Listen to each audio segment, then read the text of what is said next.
Les connaissances au niveau de l'IA, j'en avais zéro, aucune. Puis à un moment donné, une amie qui travaille à la maison d'entrepreneurs qui m'a parlé du programme de Capilla avec Connexion Laurentide. Oui, vu qu'on entend parler, on dit « Ah oui, il faut à un moment donné, j'embarque dans... faut que je surfe la vague », mais quand on ne connaît rien, tu ne sais pas où te lancer. Le développement se fait très bien. Là, on travaille avec ChatGPT pour aider à faire les courriels. Notre plus grand espoir avec le projet Capilla, c'est vraiment qu'on mette en place des outils, des processus qui vont, au final, bénéficier aux clients. On voulait s'assurer d'éviter d'investir dans une solution technologique qui pourrait simplement améliorer des processus internes ou satisfaire un volet plus technique.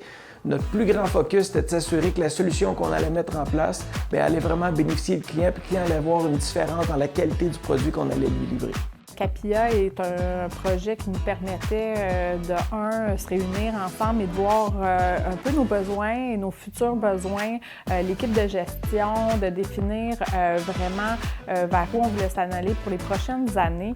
On sait que l'intelligence artificielle pouvait être appliquée finalement dans un de nos départements. Donc on savait déjà, puis ça fait déjà près de 2 ans qu'on se disait où est-ce qu'on pourrait peut-être implanter ça. Donc d'avoir l'accès au projet Capilla, ça nous a permis d'identifier vraiment les projets, d'en voir la priorité vers où on voulait aller. On a de l'espoir de trouver des solutions qui vont être intéressantes, qui vont nous amener en avant de la compétition.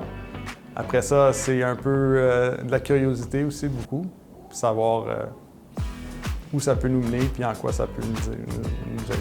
Tout le monde fait de l'intelligence artificielle.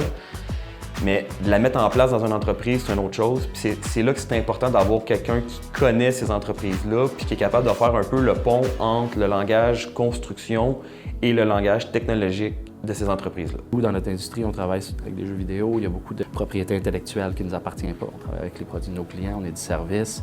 La confidentialité des données, la souveraineté des données, c'est où ce qu'ils sont. On a beaucoup d'infrastructures locales pour sécuriser cet aspect-là. Avec l'intelligence artificielle, c'est un autre défi. C'est l'infrastructure pour faire fonctionner l'intelligence artificielle de façon performante. C'est très gourmand en ressources. On a évalué des solutions comme ça avec le coût en ce moment de la RAM et du matériel qui explose. Ça devient de moins en moins réaliste de faire tout le processing local.